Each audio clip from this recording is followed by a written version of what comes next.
ಲೇಖ.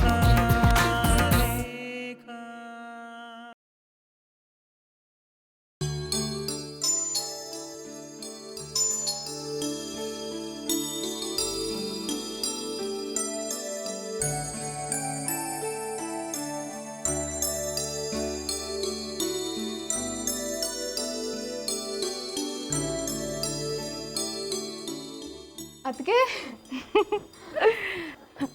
ಇನ್ನು ನೋಡಬೇಕು ಅಂತ ತುಂಬ ಅನಿಸ್ತು, ಅದಕ್ಕೆ ಬಂದ್ಬಿಟ್ಟೆ. ನೀವು ಬಂದಿದ್ದು ತುಂಬ ಖುಷಿ ಆಯಿತು. ಬನ್ನಿ.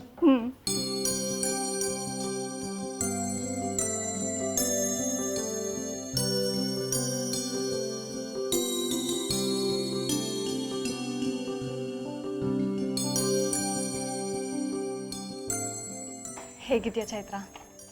ನೀ ಇಲ್ಲಿಗೆ ಬಂದಮೇಲೆ ನಿನ್ನನ್ನು ಎಷ್ಟು ಜ್ಞಾಪಿಸ್ಕೊಂಡ್ವಿ ಗೊತ್ತಾ? ನಾನು ತೇಜು ಅಕ್ಕಂತೂ ನಿನ್ನ ಬಗ್ಗೆನೇ ಮಾತಾಡ್ತಿದ್ವಿ. ಎಲ್ಲಿ ನೋಡಿದ್ರು ನಿಂದೆ ಜ್ಞಾಪಕ ಬರುತ್ತೆ ಕಣೆ. ಯಾವಾಗ ನೋಡಿದ್ರು ವೀಲ್ ಚೇರ್ ಮೇಲೆ ಕೂತ್ಕೊಂಡು ಏನೋ ಮಾಡ್ತಿದ್ದೆ. ಈಗ ಆ ಜಾಗ ಎಲ್ಲ ನೋಡಿದ್ರೆ ಎಷ್ಟು ಖಾಲಿ ಅನಿಸುತ್ತೆ ಗೊತ್ತಾ? ಏನೂ ಮಾಡದೆ ಹೋದರೂ ಒಂದು ಮೂಲೆಯಲ್ಲಿ ಸ್ಟೂಲ್ ಥರ ನಾನು ಇರ್ತಿದ್ನಲ್ವಾ, ಅದಕ್ಕೆ ಆ ಜಾಗ ಖಾಲಿ ಅನ್ನಿಸ್ತಿರಬಹುದು. ಯಾಕೆ ಚೈತ್ರ, ಯಾಕೆ ಆ ರೀತಿ ಮಾತಾಡ್ತಾ ಇದೆಯಾ? ನಾವು ಯಾವತ್ತಾದ್ರೂ ನಿನ್ನ ಆ ರೀತಿ ನೋಡ್ಕೊಂಡಿದ್ದೀವ? ಇಲ್ಲ ಅದಕ್ಕೆ, ಆ ಮನೇಲಿ ನನ್ನನ್ನು ಚೆನ್ನಾಗಿ ಮಾತಾಡಿಸ್ತಾ ಇದ್ದಿದ್ದು ಅಂದರೆ ನೀವು ಮತ್ತು ತೇಜು ಅದಕ್ಕೆ ಮಾತ್ರ. ನಾನು ನಿಮ್ಮಿಬ್ಬರನ್ನ ತುಂಬ ಮಿಸ್ ಮಾಡ್ಕೊಳ್ತೀನಿ. ತೇಜು ಅದಕ್ಕೆ ಬರ್ಬೋದಾಗಿತ್ತಲ್ವಾ? ಅವರು ಬರಬೇಕು ಅಂತಲೇ ಇದ್ದರು, ಆದರೆ ಲಾಸ್ಟ್ ಮೂಮೆಂಟಿಗೆ ಆಫೀಸಿಂದ ಒಂದು ಕಾಲ್ ಬಂತು, ಅದಕ್ಕೆ ಅಲ್ಲಿಗೆ ಹೋದರು. ಅದೆಲ್ಲ ಬಿಡು, ದುಷ್ಯಂತ್ ಹೇಗಿದ್ದಾನೆ? ಹೇಗೆ ನಡೀತಿದೆ ನಿಮ್ಮ ಸಂಸಾರ? ನಿಜ ಹೇಳ ಅದಕ್ಕೆ, ದುಷ್ಯಂತ್ ಅಂತ ಗಂಡ ಸಿಗೋದಕ್ಕೆ ನಾನು ಪುಣ್ಯ ಮಾಡಿದ್ದೆ. ಇಷ್ಟು ವರ್ಷ ಅನುಭವಿಸ್ತಾ ಇರೋ ಸಂತೋಷನೆಲ್ಲ ಒಟ್ಟಿಗೆ ಅನುಭವಿಸ್ತಿದ್ದೀನಿ. ತುಂಬ ಪ್ರೀತಿ ತೋರಿಸ್ತಾರೆ, ತುಂಬ ಕೇರ್ ಮಾಡ್ತಾರೆ. ನಂಗೆ ಅವ್ರ ಜೊತೆ ತುಂಬ ಕಂಫರ್ಟಬಲ್ ಫೀಲ್ ಆಗುತ್ತೆ. ಅದಂತೂ ಗೊತ್ತಾಗ್ತಿದೆ. ನಿನ್ನ ಮುಖದಲ್ಲಿ ಯಾವತ್ತೂ ಕಾಣ್ದಿರೋ ಸಂತೋಷ ಕಾಣ್ತಿದೆ.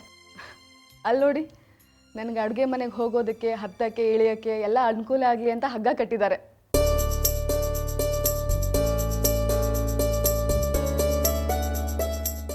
ಸೊ ಮನೆ ತುಂಬ ನನ್ನ ಪಾಡಿ ನಾನು ಆರಾಮಾಗಿ ಓಡಾಡ್ಕೊಂಡು ಇರಬಹುದು. ಕೆಲ್ಸಕ್ಕೆ ಹೋದ್ಮೇಲೂ ಅಷ್ಟೇ, 3 ಹೊತ್ತು ಫೋನ್ ಮಾಡಿ ವಿಚಾರಿಸ್ತಾನೇ ಇರ್ತಾರೆ. ನನಗಿದೆಲ್ಲ ಹೊಸ್ತು ಅದಕ್ಕೆ, ಜೊತೆಗೆ ಮುಜುಗರನೂ ಆಗುತ್ತೆ. ಯಾಕೆ ಮುಜುಗರ ಆಗುತ್ತೆ? ಅವ್ರ ಕೈಯಲ್ಲೇ ಎಲ್ಲ ಕೆಲಸನೂ ಮಾಡಿಸ್ಕೋಬೇಕಲ್ಲ ಅಂತ. ಬೆಳಗ್ಗೆ ಟೂತ್ ಬ್ರಷ್ಗೆ ಪೇಸ್ಟ್ ಹಚ್ಚೋದ್ರಿಂದ ಹಿಡಿದು ಎಲ್ಲನೂ ಅವರೇ ಮಾಡ್ತಾರೆ. ಮುಜುಗರ ಆಗಲ್ವಾ ಅದಕ್ಕೆ? ನನ್ನ ಬದಲು ಸರಿಯಾಗಿರೋರನ್ನ ಮದುವೆ ಆಗಿದ್ರೆ ದುಷ್ಯಂತ್ ಇನ್ನೂ ಆರಾಮಾಗಿರ್ತಿದ್ರು. ಅವ್ರಿಗೆ ಹೆಲ್ಪ್ ಮಾಡೋದಿರಲಿ, ನನ್ನ ಕೆಲಸನೂ ಎಲ್ಲ ಅವ್ರ ಹತ್ರನೇ ಮಾಡಿಸ್ಕೋಬೇಕಲ್ವಾ? ಇಷ್ಟೇನಾ? ಇದಕ್ಕೆ ಯಾಕೆ ಬೇಜಾರು ಮಾಡ್ಕೊಳ್ಬೇಕು? ಚೈತ್ರ, ದುಷ್ಯಂತ್ ತುಂಬ ಒಳ್ಳೆ ಹುಡುಗ. ಅವನಿಗೆ ನಿನ್ನ ಮನಸ್ಥಿತಿ, ಪರಿಸ್ಥಿತಿ ಎಲ್ಲ ಗೊತ್ತಾಗತ್ತೆ. ಅದಕ್ಕೆ ನಿನ್ನ ಪ್ರೀತಿಯಿಂದ, ಕಾಳಜಿಯಿಂದ ನೋಡ್ಕೊಳ್ತಾ ಇದ್ದಾನೆ. ಅದಕ್ಕೆ ಯಾಕೆ ಬೇಜಾರು ಮಾಡ್ಕೊಳ್ಬೇಕು? ಅದು ನಿಜ ಅದಕ್ಕೆ. ನನಗೆ ಇಷ್ಟೊಂದು ಇಂಪಾರ್ಟೆನ್ಸ್ ಯಾರೂ ಕೊಟ್ಟಿರಲಿಲ್ಲ, ಇಷ್ಟೊಂದು ಕೇರ್ ಯಾರೂ ಮಾಡಿರಲಿಲ್ಲ. ಬಹುಶಃ ನನಗೆ ಕಾಲಿಲ್ಲದೆ ಇರೋದಕ್ಕೆ ಅನಿಸುತ್ತೆ ನನಗಿದೆಲ್ಲ ಸಿಗ್ತಾ ಇದೆ. ಆದರೆ ನನಗೊಂದೇ ಒಂದು ಬೇಜಾರೇನೆಂದರೆ ದುಷ್ಯಂತ್ಗೋಸ್ಕರ ನಾನೇನೂ ಮಾಡೋದಕ್ಕಾಗ್ತಿಲ್ವಲ್ಲ ಅಂತ. ದುಷ್ಯಂತ್ ತುಂಬ ಕೇರಿಂಗ್ ಪರ್ಸನ್. ಅವನಿಗೆ ಬೇರೆಯವ್ರ ತಳ್ಮಳ ಅರ್ಥ ಆಗುತ್ತೆ. ಅವ್ನು ನಿಂಗೆ ಗಂಡ ಆಗಿ ಸಿಕ್ಕಿರೋದು ನಿನ್ನ ಲಕ್ಕು. ನಿನ್ಗೇನಾರು ಅನಿರೋದ್ ಥರ ಗಂಡ ಸಿಕ್ಕಿದ್ರೆ ನೀ ಏನು ಮಾಡ್ತಿದ್ದೆ? ಮದುವೆ ಆಗಿ ಇಷ್ಟು ವರ್ಷ ಆಯಿತು, ಅವ್ರು ಯಾವತ್ತಾರು ನನ್ನ ನೋಡ್ಕೊಂಡಿದ್ದಾರಾ? ನಾನೇ ಅವರಿಗೆ ಹೊಂದ್ಕೊಂಡು ಹೋಗಬೇಕು. ಸದ್ಯ ನಿನ್ನ ನಸೀಬ್ ಆ ಥರ ಇಲ್ಲ, ಅದಕ್ಕೆ ಖುಷಿ ಪಡು. ಅನಿಗೆ ದುಷ್ಯಂತ್ಗಿರೋ ಅನಿವಾರ್ಯತೆ ಇಲ್ವಲ್ಲ. ಒಂದು ವೇಳೆ ಇದ್ದಿದ್ರು ಅವನು ದುಷ್ಯಂತ್ ಥರ ಇರ್ತಿರಲಿಲ್ಲ ಬಿಡಿ. ನನಗೇನು ಸಂಬಂಧನೇ ಇಲ್ಲ ಅನ್ನೋ ಥರ ಓಡಾಡ್ಕೊಂಡಿರ್ತಿದ್ದ. ದುಷ್ಯಂತ್ ಎಷ್ಟು ಒಳ್ಳೆಯವರು. ಅಪ್ಪ ಅಮ್ಮಂಗೆ ಇದೆಲ್ಲ ಯಾಕೆ ಅರ್ಥ ಆಗ್ತಿಲ್ಲ? ಅವರೆಲ್ಲ ಹೇಗಿದ್ದಾರೆ ಅದಕ್ಕೆ? ಇನ್ನೂ ನನ್ನ ಮೇಲೆ ಕೋಪ ಇದೆಯಾ? ಕೋಪ ಅಂತಲ್ಲ, ಆದರೆ ತಮ್ಮನ್ನು ಕೇಳದೆ ಮದುವೆ ಆದ್ರಲ್ಲ ಅಂತ ಈಗೋ. ದುಷ್ಯಂತ್ ಅವರೇ ಒಪ್ಪಿದ ಗಂಡಲ್ವಾ ಅದಕ್ಕೆ? ಯಾರ್ದೋ ಸಂಚಿಗೆ ಜೈಲಿಗೆ ಹೋಗಿ ಬಂದರು ಅಂತ ಅವರು ಕೆಟ್ಟೋರಾಗ್ಬಿಡ್ತಾರಾ? ದುಷ್ಯಂತ್ ಅಲ್ಲದೆ ಬೇರೆ ಯಾರು ನನ್ನ ಮದುವೆ ಆಗ್ತಾಯಿದ್ರು ಅದಕ್ಕೆ? ನನ್ನಲ್ಲಿರೋ ಕೊರತೆ ಗೊತ್ತಿದ್ರು ನನಗೊಂದು ಬಾಳ್ ಕೊಡೋಕ್ಕೆ ಮುಂದೆ ಬಂದವ್ರನ್ನ ಗೌರವದಿಂದ ಕಾಣೋದು ಬಿಟ್ಟು ಅವಮಾನ ಮಾಡಿ ಕಳಿಸ್ಬಿಟ್ರಲ್ವಾ? ಅದಕ್ಕೆ ನೀವೇ ಹೇಳಿ, ನಾನು ಮಾಡಿದ ತಪ್ಪಾ? ಖಂಡಿತ ತಪ್ಪಲ್ಲ ಚೈತ್ರ. ಅವರಾಗಿ ನಿನ್ನ ದುಷ್ಯಂತ್ ಜೊತೆ ಖಂಡಿತ ಮದುವೆ ಮಾಡ್ತಾ ಇರಲಿಲ್ಲ. ಅವನನ್ನು ಬಿಟ್ಟು ಬೇರೆ ಯಾರೂ ನಿನ್ನ ಇಷ್ಟು ಚೆನ್ನಾಗಿ ನೋಡ್ಕೊಳ್ತಾ ಇರಲಿಲ್ಲ. ನಾವು ಒಂದನ್ನು ಪಡೆಯೋದಕ್ಕೆ ಇನ್ನೊಂದನ್ನು ಕಳ್ಕೊಳ್ಬೇಕಾಗತ್ತೆ. ಇಷ್ಟು ದಿನ ನೀನು ಆ ಮನೆಯಲ್ಲಿ 4 ಗೋಡೆಗಳ ಮಧ್ಯೆ ಹಾಗೆ ಇದ್ಬಿಟ್ಟೆ. ಆದರೆ ಇನ್ನು ಮುಂದೆ ನೀ ಚೆನ್ನಾಗಿ ಬದುಕಿ ತೋರಿಸು, ಆಗ ಅವರೇ ಒಪ್ಕೊಳ್ತಾರೆ. ಹೌದು ಅದಕ್ಕೆ ನನಗಲ್ಲಿ ಮನುಷ್ಯರಿಗಿಂತ ಗೋಡೆಗಳ ಜೊತೆನೇ ಒಡನಾಟ ಜಾಸ್ತಿ ಇತ್ತು. ಬಹುಶಃ ಅಲ್ಲಿ ಮನುಷ್ಯರಿಗೆ ಅರ್ಥ ಆಗದೆ ಇರೋದು ಗೋಡೆಗಳಿಗೆ ಅರ್ಥ ಆಗಿರಬಹುದು. ಅಮ್ಮ ಅಣ್ಣ ನನ್ನ ಜೊತೆ ಚೆನ್ನಾಗಿ ಮಾತಾಡಿದ ನೆನಪೇ ಇಲ್ಲ. ಈಗ ಆದಿತ್ಯಣ್ಣ ಬಂದರೂ ಅವನು ವಿಚಿತ್ರವಾಗಿ ಆಡ್ತಾನೆ. ನಿಜ ಹೇಳ ಅದಕ್ಕೆ ನನಗೆ ಮತ್ತೆ ಆ ಮನೆಗೆ ಬರೋದಕ್ಕೆ ಮನಸ್ಸೇ ಇಲ್ಲ. ಅತ್ತೆ ಮಾವ ಮದುವೆಗೆ ಒಪ್ಕೊಂಡಿದ್ರೆ ನನಗೂ ತುಂಬ ಸಂತೋಷ ಆಗಿರೋದು. ಆದರೆ ಒಂದು ಸಮಾಧಾನ ಏನು ಗೊತ್ತಾ, ನೀ ಇಲ್ಲಿ ತುಂಬ ಖುಷಿಯಾಗಿದ್ದೀಯಾ ಅಂತ. ನೋಡು ಚೈತ್ರ, ಏನೇ ಬೇಕಾದರೂ ಸಂಕೋಚ ಇಲ್ಲದೆ ನನಗೆ ಕಾಲ್ ಮಾಡು, ಇಲ್ಲಾಂದರೆ ತೇಜೋಕ್ಕಂಗೆ ಕಾಲ್ ಮಾಡು. ನಾವಿಬ್ಬರು ಯಾವಾಗಲೂ ನಿನ್ನ ಜೊತೆ ಇರ್ತೀವಿ. ಥ್ಯಾಂಕ್ಸ್ ಅದಕ್ಕೆ. ಬನ್ನಿ ಕಾಫಿ ಮಾಡಿಕೊಡ್ತೀನಿ. ನೀನು ಕಾಫಿ ಮಾಡ್ತೀಯಾ? ಏನೋ ಕಾಫಿ ಮಾಡೋದು ಬೇರೆ ಕಲ್ತ್ಕೊಂಡಿದ್ಯಾ? ದುಷ್ಯಂತ್ ಕಲಿಸ್ಕೊಟ್ರು. ಬನ್ನಿ ಅಡುಗೆ ಮನೆಗೆ ಹೋಗೋಣ. ಅವ್ರು ನನಗೋಸ್ಕರ ಏನೆಲ್ಲ ಅರೇಂಜ್ ಮಾಡಿದ್ದಾರೆ ಅಂತ ನೀವು ನೋಡಬಹುದು. ಸರಿ, ಅಡುಗೆ ಮನೆಗೆ ಬರ್ತೀನಿ, ಆದರೆ ನೀನೇನು ಕಾಫಿ ಮಾಡೋದು ಬೇಡ, ನಾನೇ ಮಾಡ್ಕೊಳ್ತೀನಿ. ಬಾ.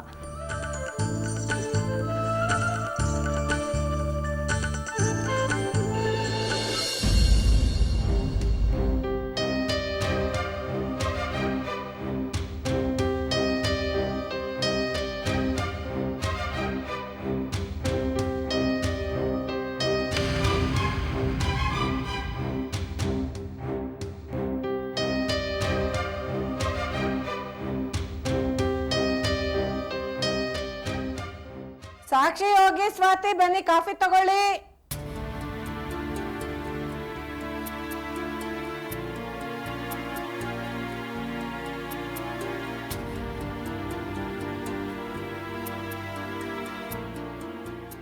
ಅರೆ ಇದೇನಿದು ಬ್ಯಾಗ್? ಎಲ್ಲಿಗೆ ಹೊರಟ?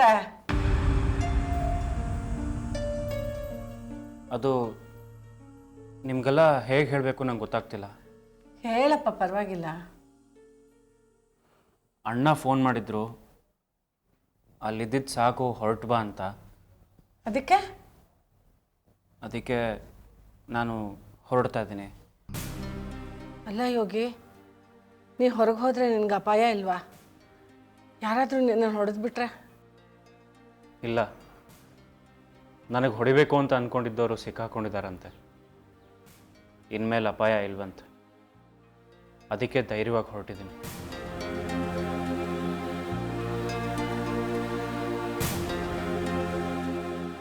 ಅಲ್ಲಪ್ಪ, ನೀನು ಇಲ್ಲದೆ ಹೋಗ್ತಾ ಇದೀಯ ಅಂದರೆ ಅದೇ ಹಳೆ ಕೆಲಸಕ್ಕ? ಅಲ್ಲ, ನೀನು ಇಲ್ಲೇ ಇದ್ದುಬಿಡು, ನಮಗೆ ನೀನು ಭಾರ ಅಲ್ಲ.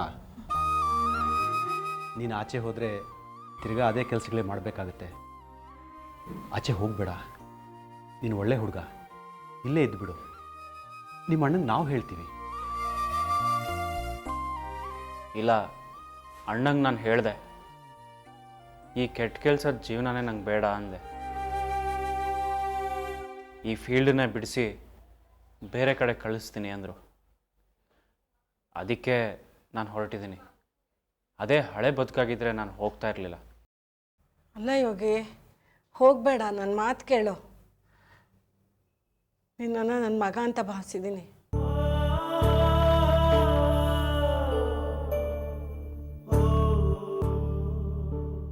ನಿಮಗೆ ಹೊರೆ ಆಗೋದಕ್ಕೆ ನನಗೆ ಇಷ್ಟ ಇಲ್ಲ. ನೀವು ಒಳ್ಳೆ ಜನ, ನನ್ನಿಂದ ನಿಮಗೆ ತೊಂದರೆ ಆಗಬಾರ್ದು. ನಿಮಗೆಲ್ಲ ಒಳ್ಳೆಯದೇ ಆಗಬೇಕು. ನಾನು ಕಾಣ್ದಿದ್ದ ತಾಯಿ ಪ್ರೀತಿ ತೋರಿಸಿದ್ದೀರ, ಅದು ಹಾಗೆ ಮನಸ್ಸಲ್ಲಿರುತ್ತೆ. ಯೋಗಿ ಅಣ್ಣ, ಪ್ಲೀಸ್ ನಮ್ಮನ್ನೆಲ್ಲ ಬಿಟ್ಟು ಹೋಗಬೇಡಿ. ನಿಮ್ಮ ಅಣ್ಣನ ಹತ್ರ ರಿಕ್ವೆಸ್ಟ್ ಮಾಡ್ಕೊಳ್ಳಿ. ನಾನು ಹೇಳಿದೆ, ಆದರೆ ಟೈಮ್ ಹಿಂಗೆ ಇರಲ್ಲ. ನಾನು ಇಲ್ಲಿರೋದು ಯಾರಿಗಾದ್ರೂ ಗೊತ್ತಾದರೆ ನಿಮಗೆ ತೊಂದರೆ ಕೊಡ್ತಾರೆ. ಪೊಲೀಸ್ನವ್ರಿಗೆ ಗೊತ್ತಾದರೆ ನಿಮ್ಮನ್ನು ಸಿಕ್ಕಾಕ್ಸ್ತಾರೆ. ನನ್ನಿಂದ ಸುಮ್ಮನೆ ನಿಮಗೆ ಹಿಂಸೆ. ಈಗ ನಿಮ್ಮಿಂದ ದೂರ ಹೋಗ್ತಿದ್ದೀನಿ. ಒಳ್ಳೆಯವನಾಗಿ ಮತ್ತೆ ಕಾಣಿಸ್ಕೋತೀನಿ. ನಿಮ್ಮನ್ನು ನೋಡಬೇಕು ಅನ್ನಿಸ್ದಾಗ ಬಂದು ನೋಡ್ತೀನಿ. ಇಲ್ಲಿದ್ದಿದ್ದು ಸ್ವಲ್ಪ ದಿನ ಆದರೂ ಜೀವನದ ಪಾಠ ಹೇಳ್ಕೊಟ್ರೆ. ಪ್ರೀತಿ ಅಂತ ಇರತ್ತೆ ಅಂತ ನಂಗೆ ಅಂದಾಜೇ ಇರಲಿಲ್ಲ. ಎಲ್ಲರೂ ಕೆಟ್ಟವರು ಅಂದ್ಕೊಂಡಿದ್ದೆ. ಒಳ್ಳೇದು ಇರತ್ತೆ ಅಂತ ನಂಗೆ ಗೊತ್ತಾಗಿದ್ದೆ ಇಲ್ಲಿ. ತಾಯಿ ಪ್ರೀತಿ ನನಗೆ ಅನುಭವನೇ ಇರಲಿಲ್ಲ. ನೀವು ತೋರಿಸಿದ ಪ್ರೀತಿನ ನಾನು ಕೊನೆ ತನಕ ನೆನ್ಪಿಟ್ಕೋತೀನಿ. ನನ್ನ ಕಳಿಸ್ಕೊಡಿ.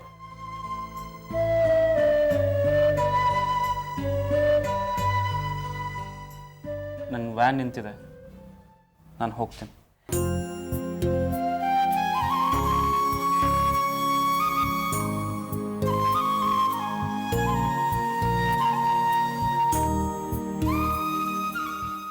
ಬರ್ತೀನಿ.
ನಾನು ತುಂಬ ಕಲ್ಪನೆ ಮಾಡ್ಕೊಂಡಿದ್ದೆ.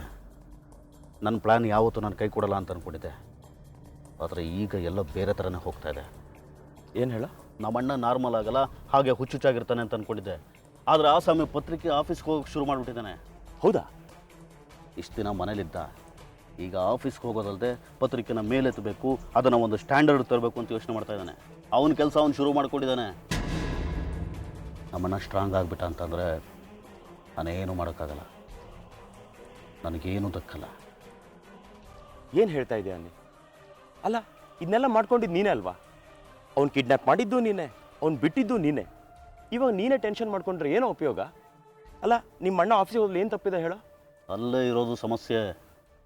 ಈ ಅನಿರುದ್ಧ ಅಲ್ಪತೃಪ್ತ ಅಲ್ಲ, ಏನು ತಿಂದರೂ ಪೂರ್ತಿಯಾಗಿ ತಿನ್ನಬೇಕು ಅಂತ ನಾನು. ನಮ್ಮಣ್ಣ ಬರದೇ ಹೋಗಿದ್ರೆ ನಮ್ಮ ಅತ್ತಿಗೆಗೆ ಟಿಕೆಟ್ ಕೊಟ್ಟು ಚಿತ್ರಲೇಖ ಪತ್ರಿಕೆ, ಅದರ ಆಸ್ತಿ, ಅದರ ವಹಿವಾಟು ಎಲ್ಲನೂ ನನಗೆ ಇಟ್ಟಿಸ್ಕೊತಾ ಇದೆ. ಆದರೆ ನಮ್ಮಣ್ಣ ಬಂದ್ಬಿಟ್ಟ. ನಾನು ನಮ್ಮ ಅತ್ತಿಗೆಗೆ ಟಿಕೆಟ್ ಕೊಡೋಕ್ಕಾಗಲಿಲ್ಲ. ನಮ್ಮಣ್ಣ ಪತ್ರಿಕೆನ ಕೈಗೆತ್ಕೊಳ್ಳಲ್ಲ ಅಂತ ಅಂದ್ಕೊಂಡಿದ್ದೆ. ಆದರೆ ಎಲ್ಲ ಉಲ್ಟಾಗ್ತಾ ಇದೆ. ನಾನು ನಮ್ಮ ಅಪ್ಪ ಅಮ್ಮನ ಆಸ್ತಿನ ಇಡಿಯಾಗಿ ಗಿಟ್ಟಿಸ್ಕೋಬೇಕು ಅಂತ ಅಂದ್ಕೊಂಡಿರೋನು. ಆ ಕಾರಣಕ್ಕೆ ನಮ್ಮಣ್ಣ ರಿವರ್ ರಾಫ್ಟಿಂಗ್ ಹೋದಾಗ ಅವನನ್ನು ಮುಗಿಸೋಕೆ ಸಂಚು ಮಾಡಿದ್ದೆ. ಆದರೆ ನಮ್ಮಣ್ಣ ಗಟ್ಟಿಪಿಂಡ ಬದುಕು ಬಂದ್ಬಿಟ್ಟ. ಏನು ಮಾಡಬೇಕು ಅಂತ ಯೋಚನೆ ಮಾಡ್ತಾಯಿದ್ದೀನಿ. ಮತ್ತೆ ಕೊಲೆಗಿಲೆ ಅಂತ ಹೋಗೋದಕ್ಕೆ ಹಿಂಜರಿತಾ ಇದ್ದೀನಿ. ಸಿಕ್ಕಾಕೊಂಡ್ರೆ ಜೈಲಿಗೆ ಸೇರಬೇಕಾಗುತ್ತೆ. ಆದರೆ ಹೇಗಾದರೂ ಮಾಡಿ ಆ ಚಿತ್ರಲೇಖ ಪತ್ರಿಕೆನ ನನ್ನ ಪತ್ರಿಕೆ ಜೊತೆ ಸೇರಿಸ್ಕೋಬೇಕು. ಅದು ಹೇಗಾಗುತ್ತೆ ನೀ? ಅಲ್ಲ, ನಿಮ್ಮ ಮತ್ತಿಗೆ ಸರ್ಪದ ಥರ ಕಾವಲು ಕಾಯ್ತಾ ಇದ್ದಾಳೆ. ಚಿತ್ರಲೇಖ ಪತ್ರಿಕೆ ಅಂದರೆ ತೇಜಸ್ವಿನಿ ಅನ್ನೋ ಲೆವೆಲಿಗೆ ಬೆಳೆದ್ಬಿಟ್ಟಿದ್ದಾಳೆ. ಅವಳು ಬಿಟ್ಬಿಡ್ತಾಳ? ಗೊತ್ತು, ನಮ್ಮಪ್ಪ ಇದಕ್ಕೆ ಒಪ್ಪಲ್ಲ, ನಮ್ಮ ಅಣ್ಣನೂ ಬಿಟ್ಕೊಡಲ್ಲ, ನಮ್ಮ ಅತ್ತಿಗೆ ಅಂತೂ ಮೊದಲಾಗೆ ಬಿಟ್ಕೊಡಲ್ಲ.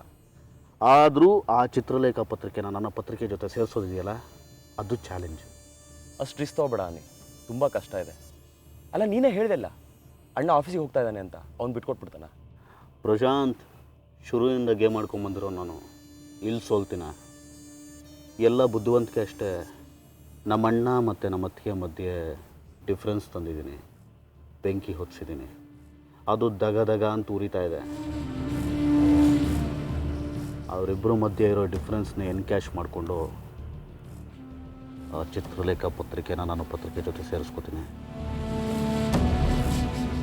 ಒಂದೇ ಒಂದು ಬಾಟ್ಲು ಸಾಕು ಅವನ ಮನಸ್ಸನ್ನು ಹಾಳು ಮಾಡೋಕ್ಕೆ.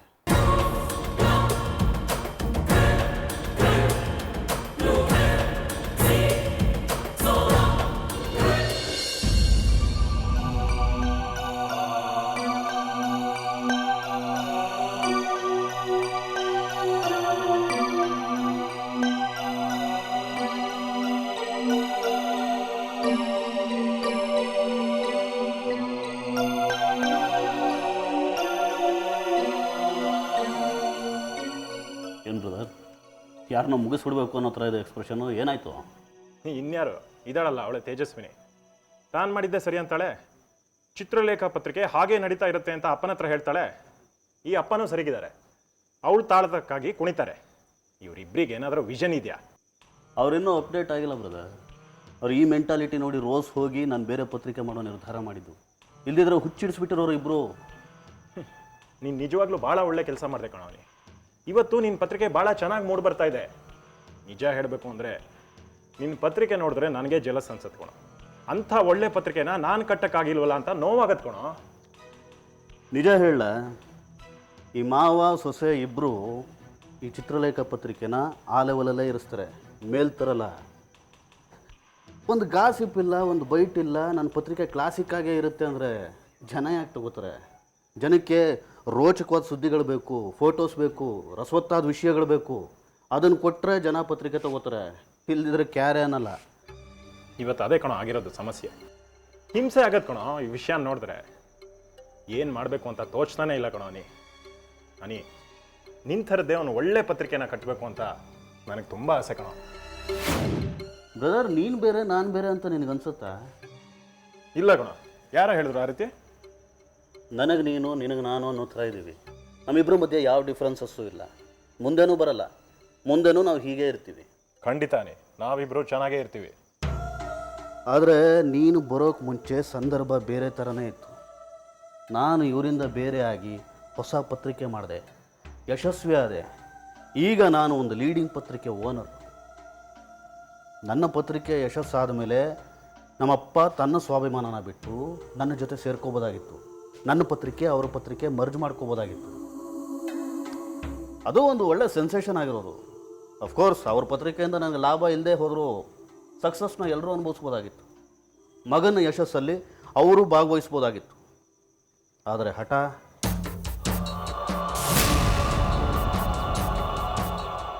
ಬೆಂಕಿ ಬಿತ್ತು ಅವ್ರ ಹಠಕ್ಕೆ. ಹಠಕ್ಕಿಂತ ಹೆಚ್ಚಾಗಿ ನನ್ನ ಪತ್ರಿಕೆ ಜೊತೆ ಬಂದು ಸೇರಿದ್ರೆ ಇವ್ರ ಮಾನ ಹೋಗುತ್ತಲ್ಲ. ಅದಕ್ಕೆ ಅವ್ರ ಪತ್ರಿಕೆ ಕುಣ್ತಾ ಇದ್ರು, ಚೆನ್ನಾಗಿ ಓಡ್ತಾ ಇದೆ ಅಂತ ಬಿಲ್ಡಪ್ ಕೊಟ್ಕೊಂಡು ಓಡಾಡ್ತಿದ್ದಾರೆ. ಇವ್ರಿಗೆಲ್ಲ ಏನು ಹೇಳಲಿ? ಅಲ್ಲ, ಒಂದೇ ಮನೇಲಿ ಅಪ್ಪಂದೊಂದು ಪತ್ರಿಕೆ, ಮಗಂದೊಂದು ಪತ್ರಿಕೆ, ಏನು ಚೆನ್ನಾಗಿರುತ್ತೆ? ನನ್ನ ಜೊತೆ ಬಂದು ಸೇರಿದಿದ್ರೆ ಇವ್ರಿಗೆ ಆಗ್ತಾ ಇದ್ದಿದ್ದು ಅವಮಾನ ಏನು? ಮಾನ ಎಲ್ಲಿ ಹೋಗ್ತಾ ಇತ್ತು, ಅವ್ರ ಮರ್ಯಾದೆ ಇನ್ನೂ ಹೆಚ್ಚಾಗ್ತಾ ಇತ್ತು. ಆದರೆ ನಿನ್ನ ಹೆಂಡತಿ ಬಿಡಲ್ಲ, ಅಪ್ಪನೂ ಒಪ್ಪಲ್ಲ. ಅಪ್ಪ ಹಾಕಿದ ಆಲದ ಮರ ಅಂತ ನೇಣು ಹಾಕೊಂಡು ಸಾಯೋಕ್ಕೆ ನನಗೆ ಮನಸ್ಸಿರಲಿಲ್ಲ. ಇದರಿಂದ ನನಗೇನು ಲಾಸ್ ಇಲ್ಲ. ಪಾಪ ಅಷ್ಟೆಲ್ಲ ಮ್ಯಾನ್ ಪವರ್ ಇಟ್ಕೊಂಡು ಯಾವುದೋ ಒಂದು ದೊಡ್ಡ ಪತ್ರಿಕೆ ಮಾಡ್ತಿದ್ದಾರಲ್ಲ ಅಂತ ಬೇಜಾರಾಗುತ್ತಷ್ಟೆ. ಅವರೇ ಬಂದು ಸೇರಿದಿದ್ರೆ ಏನಾಗ್ತಿತ್ತು? ಅದು ನಾನು ಕೇಳಲ್ಲ. ಅವರಾಗೆ ಬಂದು ಸೇರ್ತೀವಿ ಅಂದರೆ ಯೋಚನೆ ಮಾಡ್ಬೋದಾಗಿತ್ತು. ಆದರೆ ನಿನ್ನ ನೋಡಿದಾಗಲೆಲ್ಲ ನನಗೇನು ಅನ್ಸುತ್ತೆ ಗೊತ್ತಾ? ನಾವಿಬ್ಬರು ಒಡ ಹುಟ್ಟಿದ ಅಣ್ಣ ತಮ್ಮ. ನಾವಿಬ್ಬರು ಎರಡು ದೇಹ ಒಂದೇ ಜೀವ ಅಂತಿರ್ಬೇಕಾದ್ರೆ ಇಬ್ರಿಗೂ ಬೇರೆ ಬೇರೆ ವ್ಯವಹಾರ ಬೇಕಾ? ಎರಡೆರಡು ಪತ್ರಿಕೆ ಬೇಕಾ? ಅದು ಇದು ಅಂತೆಲ್ಲ ತಲೆ ಕೆಡಿಸ್ಕೊತೀನಿ.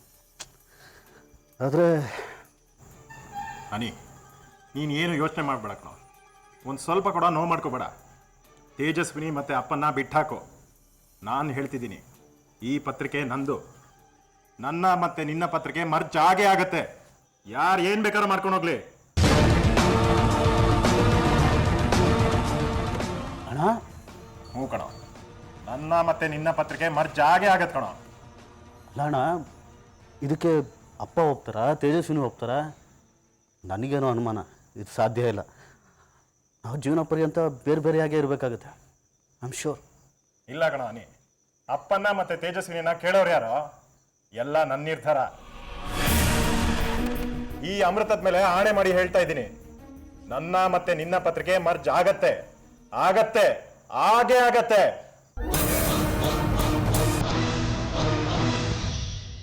ಥ್ಯಾಂಕ್ಸ್ ಅಣ್ಣ, ಥ್ಯಾಂಕ್ಸ್.